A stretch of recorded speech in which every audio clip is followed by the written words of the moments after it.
ऊपर क्या है? चांद है। चांद रोशनी देता है तो क्या यह मान के देता है कि हमको बबनौटी में उजाला करना है, चमरौटी में अंधेरा करना है? नहीं ना। अभी सूर्य निकला हुआ है, ये सूर्य सबको, दुनिया को प्रकाशित कर रहा है ना, कि टोला बांट के आ रहा है धूप? नहीं ना। ऊपर वाला इस बात को नहीं जानता। ऊपर वाला सबको बराबर देता है। धूप होगा तो सबके लिए होगा, चांद की रोशनी आएगी तो सबके लिए आएगी, हवा बहेगा तो सबको हवा लगेगा। क्यों बांट बांट के ऐसे ऐसे गली रास्ता काट के नहीं ना हवा चलती है, सबको बराबर हवा लगती है ना। तो ऊपर प्रकृति में बारिश होगी तो सबके खेत में होगी, सबके दरवाजे पर होगी। ऐसा तो है नहीं कि बांट के होगी। ऊपर वाले ये बंटवारा नहीं करते हैं, लेकिन हमारा पढ़ा लिखा विद्वान मुहावा के ऊपर आता है कि ऊपरा वाला नहीं है, नीचवा वाला जो सिस्टम बनाया है। तो ये शूद्र काम करेगा, सेवा करेगा, भैंस पालेगा, सब्जी उगाएगा, बाल काटेगा, लोहा पीटेगा, लकड़ी का काम करेगा, खेती करेगा, जो भी करेगा करते हुए ऊपर वाले की सेवा करेगा। ऊपर वाला खुश होगा तो इनको अपने मर्जी से देगा। कितना देगा आप लोगों को मालूम होगा। पहले कटिया करते थे, कटिया करने के बाद बोझा ढोते थे, बोझा ढोने के बाद पीटते थे, पीटने के बाद उसी में से तौल के वो खाने भर का अनाज दे देते थे। सही गलत? खाने भर का भी नहीं मिलता। सही है। उस रात चैत में चमार बौरा जाला हो जब काट ले आवेला वैसे तसलिया भर पेट भर ना पावाला, लेकिन चैतवा भर उनके चेहरा तनी रौनक कहा जाला कटियवा के बाद। ये बाबा साहब की देन है कि चमरौटी में भी फेरन लवली आवे लगल। सही कर रहे हैं, बिल्कुल सही है, सब कहे जो।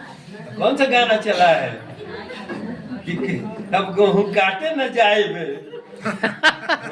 फेसियल करौले बाटी, फेसियल लौकत रहल गोबरहवा में। जब बैलवन के पीछे घूम घूम के ऐसे ऐसे अंजा गोबरा रोपा और रोप के ऐसे फेंके, ओके झुरवा के अब ताले में ले जाके खांची ओके धो के और सुखवा के वो गोबर हवा एक बार बैल खा चुका है और दूसरी बार ला करके पीस करके आदमी इंसान खाता था कि नहीं खाता था। लेकिन आज फेसियल करोले बाटी गेहूं काटे न जाए के करे बदौलत तोरे बापे बदौलत। और बाप अधिकारी रहना, बाबा साहब डॉक्टर भीमराव अम्बेडकर ने अगर अधिकार नहीं दिया होता वो तो फेसियल।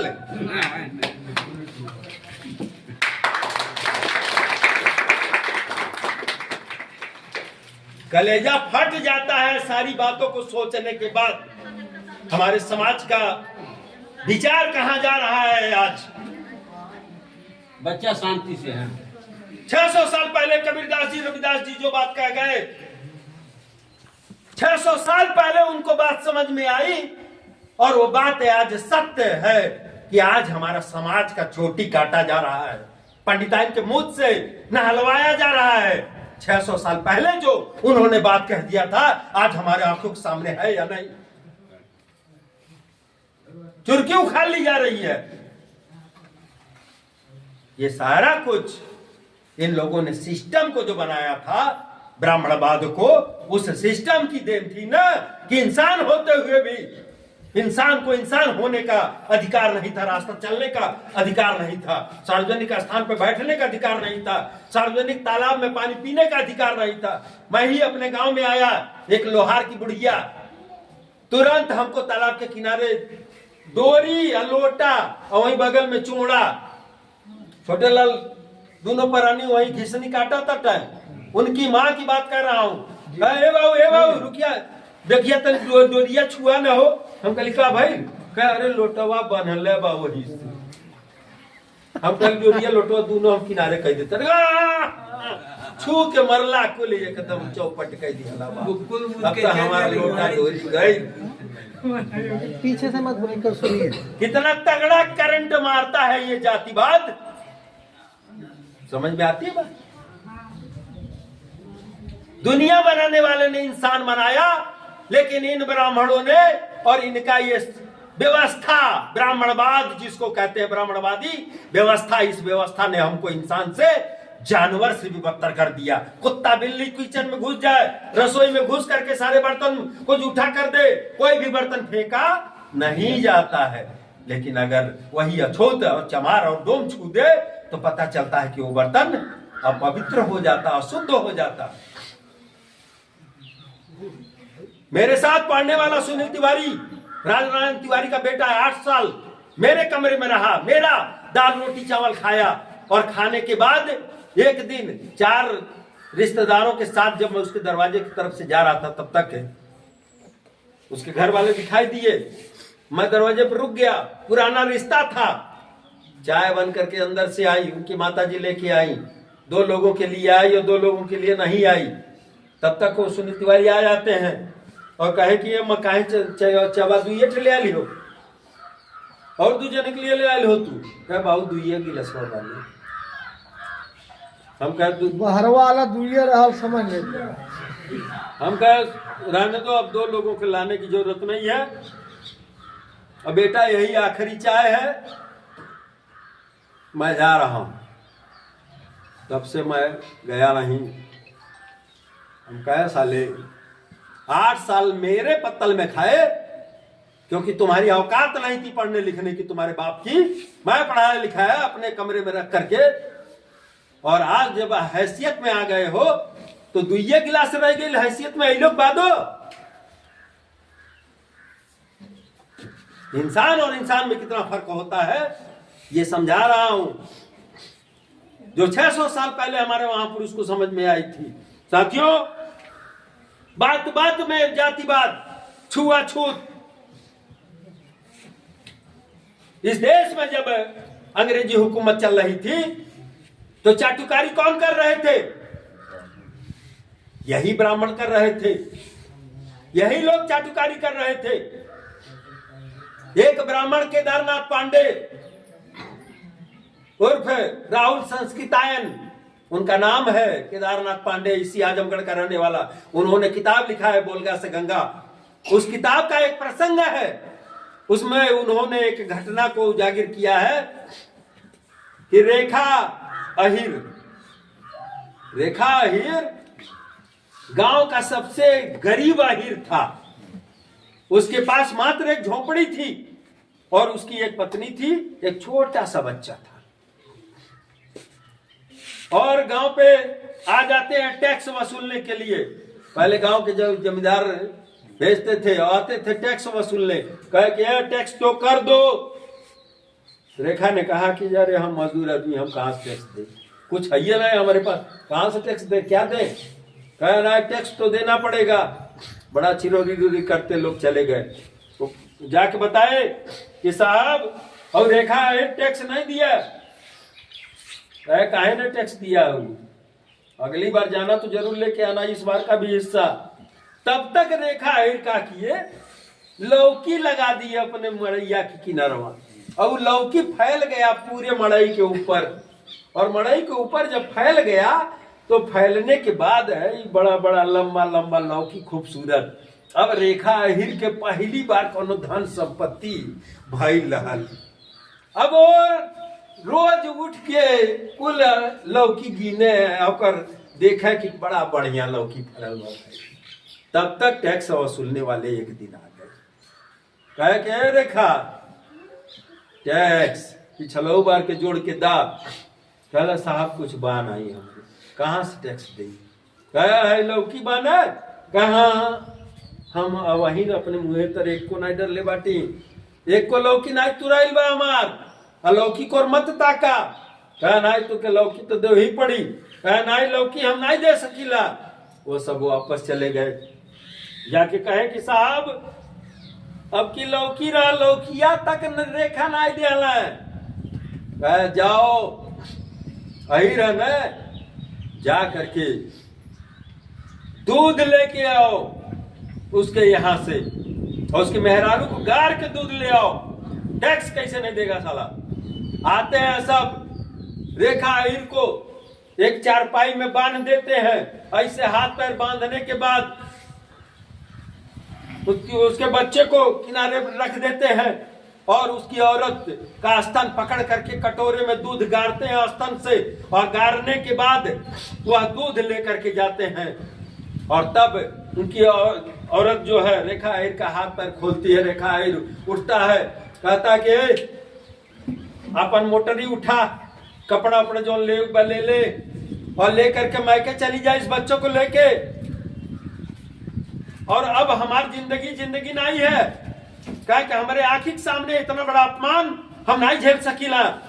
जो ते जो भगा देता है अपनी पत्नी को, अपने मायके चली जाती है और इतना बड़ा कटार निकालता है और रेखा आहिर चल देता है और उन लोगों की हत्या करता है। बाद में इसकी भी हत्या कर देते हैं। ये कहानी भारत की। ये जो ब्राह्मणवाद है, ये जो यहाँ का सिस्टम है, शादी होता था इस शूद्र परिवार में, चौथे परिवार में, और लड़कियों को वो दुल्हन बन के अपने ससुराल जा रही हैं। ससुराल के दरवाजे पर डोली उतरने से पहले वह डोली चली जाती थी इन ब्राह्मणों के घर पे। 3 रात, 5 रात, 10 रात शुद्धिकरण होता था, शुद्धिकरण होता था।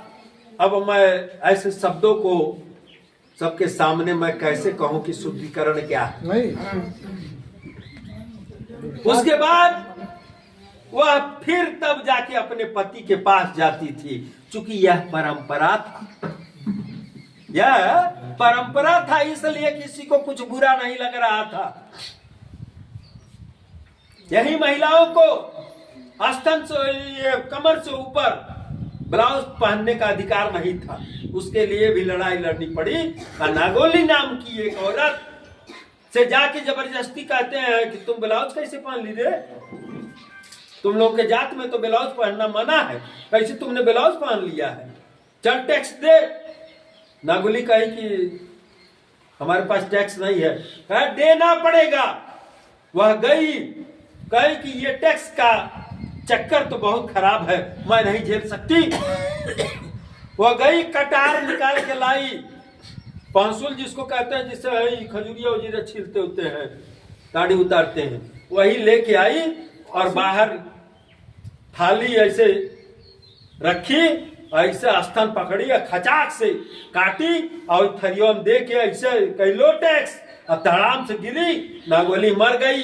और तब से इस देश के अंदर लड़ाई शुरू हो गई कि स्तन टैक्स नहीं दिया जाएगा, और टीपू सुल्तान वगैरह तमाम लोग विरोध किए, तब जाकर के यहाँ स्तन टैक्स खत्म हुआ। ये साधारण चीज नहीं है, ये व्यवस्था है। ये व्यवस्था है। जैसे परिवार में बात करते हैं ना कि का हो तुम्हारे के यहाँ का व्यवस्था है, तो बताते हैं हमारे के यहाँ ही व्यवस्था हो, व्यवस्था ही व्यवस्था। तो ऐसे ये भारत की व्यवस्था है। ऐसी व्यवस्था को हम क्या करना चाहते हैं, जो हमने बताया था कि 4000 साल पहले सिंधु घाटी सभ्यता थी, और यहाँ पे सारे विश्वविद्यालय भारत के अंदर थे, माताएं पूजी जाती थी, माताओं के नाम से बच्चे का नाम रखा जाता था। वह व्यवस्था हम लाना चाहते हैं भारत के अंदर। वह व्यवस्था आना चाहिए कि नहीं आना चाहिए? हाथ उठा के बोल दीजिए। आना चाहिए। खैरात में भीख मिलती है, अधिकार नहीं मिलता। खैरात में भीख मांग के कि साहब हमको दे दीजिए, हमको दे दीजिए, हमको मत मारिए, तो अधिकार नहीं मिलता। अधिकार लेने के लिए क्या करना पड़ता है? छीनना पड़ता है, आंदोलन करना पड़ता है, लड़ाई लड़नी पड़ती है, तब अधिकार मिलेगा, और नहीं तो अधिकार नहीं मिलेगा। ऐसे ही चोटियां काटी जाती रहेगी और मुंह से नहवाया जाता रहेगा। इसके लिए हमको एकजुट होकर के लड़ाई लड़ना चाहिए। क्या ये लड़ाई किसी चमार की है, किसी धोबी की है, किसी पासी की है, किसी खटिक की है, किसी बेलदार की है? ये लड़ाई मानवता की है, इंसानियत की है, सभी मूल निवासियों की है। तो सभी मूल निवासी आपस में ये धोबी चमार खटिक बेलदार नाउ पासी ये सब छोड़ करके हम सब क्या हैं? मूल निवासी। हम लोग क्या हैं? मूल निवासी। तो जैसे ब्राह्मणों ने एक चाल चला, कहावत कही जाती है ना कि मुंह में राम बगल में छुरी। तो आज तक ब्राह्मण किसी को शिक्षा देने के लिए लड़ रहा है क्या? शिक्षा बराबर का दिया जाए ऐसा अगर कानून आया तो इसके लिए लड़ रहा है कि न दिया जाए। देने के लिए लड़ रहा है क्या? नहीं ना। बाबा साहब डॉक्टर भीमराव अम्बेडकर ने भारतीय संविधान लिखा। संविधान में उन्होंने लिखा है कि 14 साल की उम्र तक भारत के प्रत्येक बच्चे को समान शिक्षा मिलना चाहिए, निःशुल्क, पैसा नहीं। लेकिन आज क्या हो रहा है? जब शिक्षित होने लगे हर गांव से दो चार engineer, doctor, lecturer, professor, master निकलने लगे, तो इन लोगों ने क्या किया? दोहरी शिक्षा नीति ला दिया। निजीकरण, प्राइवेटाइजेशन और सरकारी शिक्षा को खत्म कर दिया। मास्टर साहब लोगों को, अध्यापक गुरुजी लोगों को ड्यूटी लगा दिया कि गांव में कितने सहजन के पेड़ है गिन डालो, कितने पाकड़ है कितने पाकड़ है, कितना फालतू कुत्ते हैं, कितना पालतू कुत्ते हैं, कितना लोमड़ी, कितना खच्चर, कितना सियार घूमते, सब गिनो। पोखरा तक गिनवाए, सब गिनते हैं नहीं गिनते हैं। अब ये बेचारे साइकिल मोटरसाइकिल लेके दिन रात वही लगे हुए। कहाँ गई पढ़ाई जो आज से 25-30 साल पहले हमारे बच्चों को ककारा, गिनती, पहाड़ा सब सरकारी स्कूल में ही तो हम लोग सब लोग पढ़े हैं। हाँ क्यों सर? सरकारी स्कूल में ही तो पढ़े हैं। लेकिन आज सरकारी विद्यालय क्या कर खिचड़ी हम जाला पढ़े, खिचड़ी खाए जाला। प्राइवेट स्कूल की मान्यता हो गई, अगर प्राइवेट स्कूल में पढ़ाएंगे तो सरकार आपको 500 रुपया देगी, अगर सरकारी में पढ़ाएंगे तो आपसे लेगी, फीस लेगी, उसमें पढ़ाएंगे तो वो देगी, अनुदान देगी। कितना उल्टा उल्टा कानून बना दिया कि हमारे समाज के लोग शिक्षित ना हो, पढ़े लिखे ना।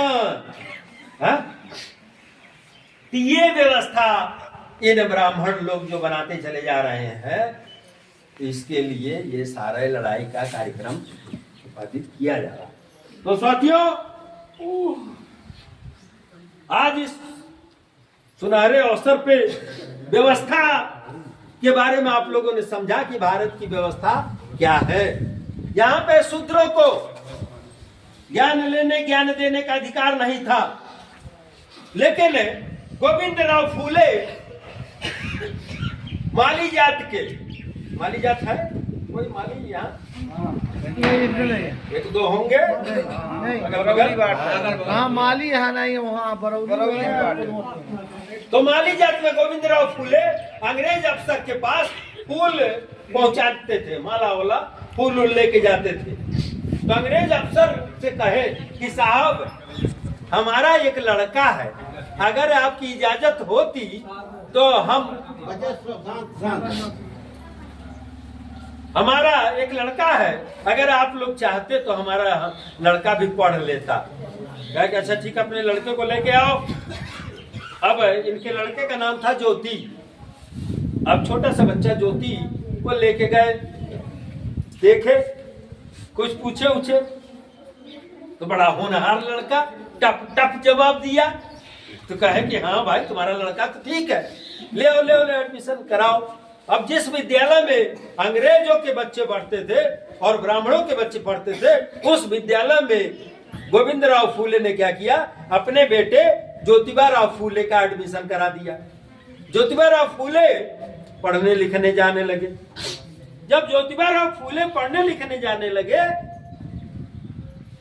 तो धीरे धीरे वो अपने क्लास के सबसे अच्छे बच्चे हो गए, सबसे बढ़िया पढ़ाई लिखाई करने लगे।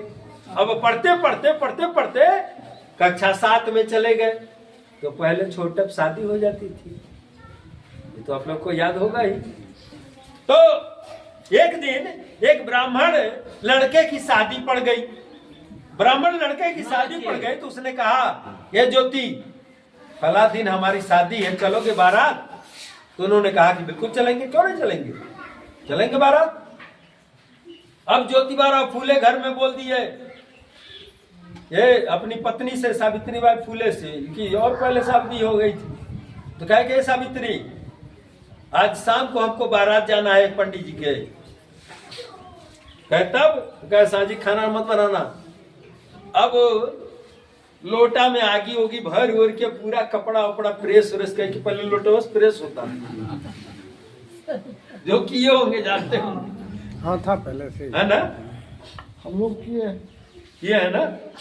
तो लोटा में आगी भर के कपड़ा प्रेस व्रेस करके है, जूता उता चमका उका के एकदम तैयार, सांझ के बारात जा रहे हैं। अब बारात निकल गई तो पहले तो इतना तामझाम तो था नहीं, हल्का फुल्का घोड़ी पे दूल्हा बैठा झालर लगा के, और सब लोग बाराती जा रहे हैं। तब तक ब्राह्मण आ गए 5-7 ठो, सामने गए, रुक रुक रुको, किसकी बारात है? दूल्हा ने कहा कि हमारी बारात है। कौन हो तुम? अरे हम लोग ब्राह्मण है। अच्छा ब्राह्मण हो, तो ब्राह्मण की बारात में ये शूद्र कहाँ जा रहा है?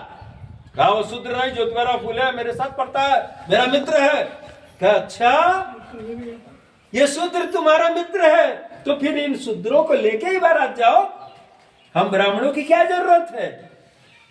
अब दो एक ठो उजट ब्राह्मण ज्योतिबा फूले को धक्का उक्का दे दी, कहे बदतमीज कहीं के, जब ब्राह्मण की बारात जा रहे तुम कहाँ जा रहे हो? अब ज्योतिबा फूले हल्के फुल्के घर के नहीं थे, अच्छी खासी फूल की उनकी खेती थी, जमींदार टाइप के थे गोविंदराव फूले।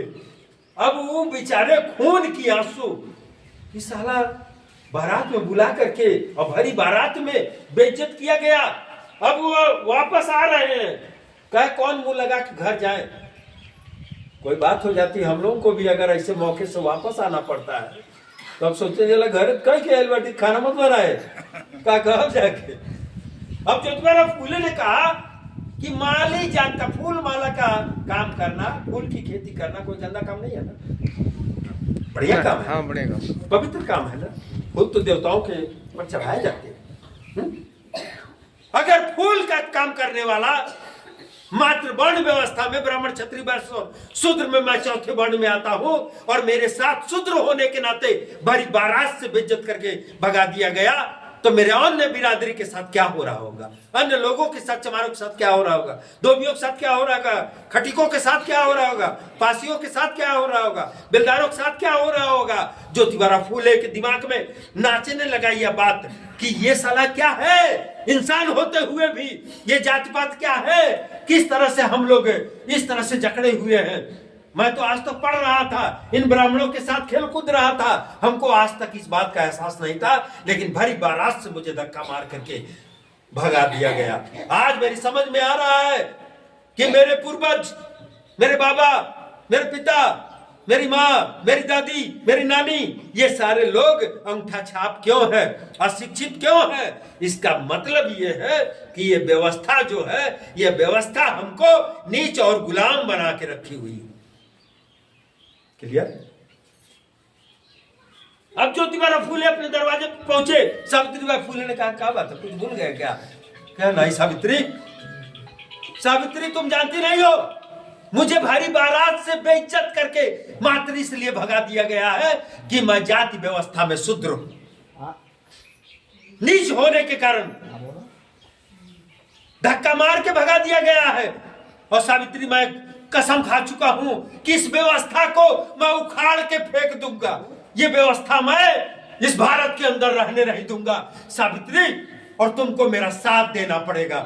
सावित्री ने कहा कि ठीक है पतिदेव, मैं आपके साथ हूं, मैं आपके अर्धांगिनी हूं, कंधे से कंधा मिला करके मैं चलूंगी, जो आप इजाजत दें, जो रास्ता दिखाएंगे वो मैं करूंगी।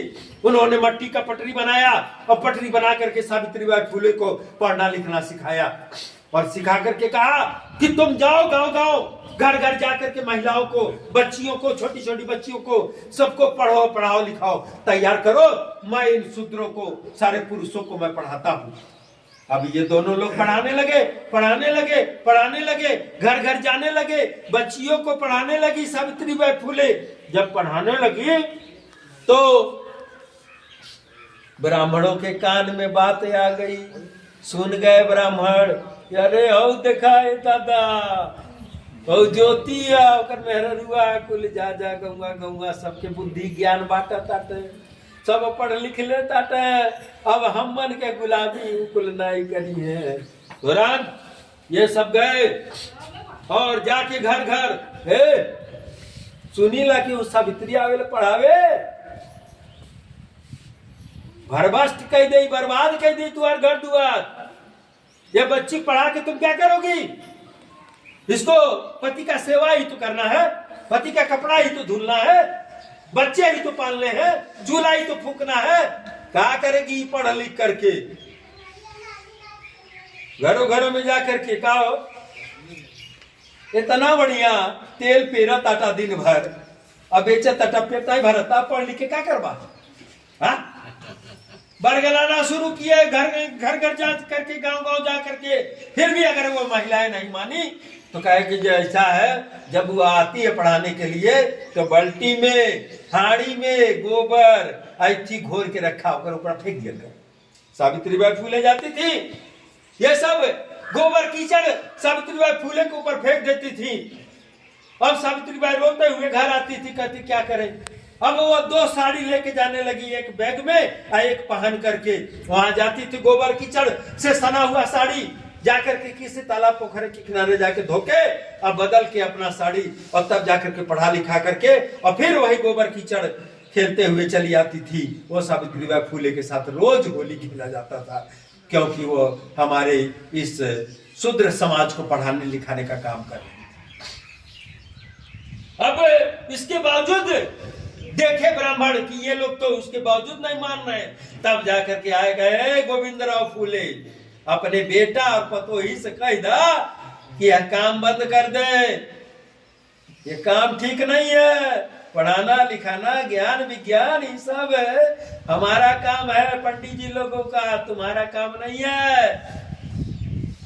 अब आए शाम को पढ़ा लिखा के, बेटा आए लाला पंडित जी लोग ऐसे ऐसे कह के गए हैं, ये तुम्हारा काम नहीं है, बंद कर दो। कहे पिताजी आप इन ब्राह्मणों से मत डरिए, यह काम मैं नहीं बंद कर सकता, मैं कसम खाया हूं, प्रण किया हूं कि मैं इस व्यवस्था को उखाड़ के फेंकूंगा, खत्म करूंगा इस देश से, सबको मैं पढ़ाऊंगा लिखाऊंगा, इस अधिकार के लिए मैं पीछे नहीं हट सकता। फिर कुछ दिन के बाद ब्राह्मण आए, कहे गोविंदराव तुमसे मैं मना किया था गोविंदराव कि अपने बेटा बहू से मना कर दो, तुमने मना नहीं किया, जानते हो सब क्या कर रहे हैं? शास्त्र में लिखा है कि अगर ब्राह्मण के अतिरिक्त कोई भी पढ़ाने लिखाने का काम करता है तो ब्रह्मा की आज्ञा का उल्लंघन कर रहा है, शास्त्र के विरोध में कार्य कर रहा है, ब्रह्म आग लग जाएगी, तुम्हारा घर जल के राख हो जाएगा, तुम लोग एकदम नरक में चले जाओगे, मना कर दो। फिर शाम को आए बेटा बहू, बताए अरे पिताजी का आप उसकी औकात है,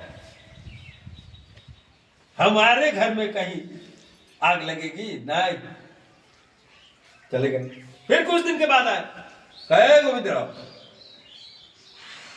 अगर कल यह काम हुआ तो पूरे परिवार को हम लोग खुद आके मार डालेंगे, जिंदा जला देंगे, क्यों नहीं मान रहा? फिर शाम को आए पढ़ा लिखा के, कहे रुको बाहर, रुको दोनों, फैसला कर लो, अगर पढ़ाना लिखाना है तो बरामदे पे पैर मत रखना, बरामदे पे पैर रखना है तो पढ़ाना लिखाना बंद करना होगा।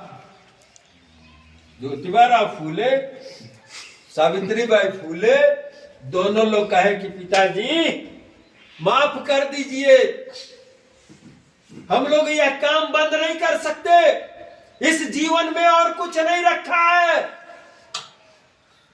जितना बेइज्जत हम लोगों को किया गया है इस व्यवस्था के कारण किया गया है, आपका घर में रहना हमारा मकसद नहीं है जीवन का, यह मकसद है कि हम लोग बदलेंगे तो बदलेंगे, यह घर आपका त्याग करके चले जा रहे हैं। गावे गावे क्या कहवाते हैं पंडित जी लोग, आरएसएस वाले, भाजपा वाले, कि गर्व से कहो हम हिंदू हैं। कहते हैं ना, कहते गर्व से कहो हम हिंदू हैं। कोई भी हिंदू नहीं आया कि हमारे घर आ जाइए। आप लोग बहुत बढ़िया काम कर रहे हैं। उस्मान शेख और उनकी बहन फातिमा शेख, इन लोगों को अपने घर ले गए। पहला विद्यालय उस्मान शेख के घर पे खुला।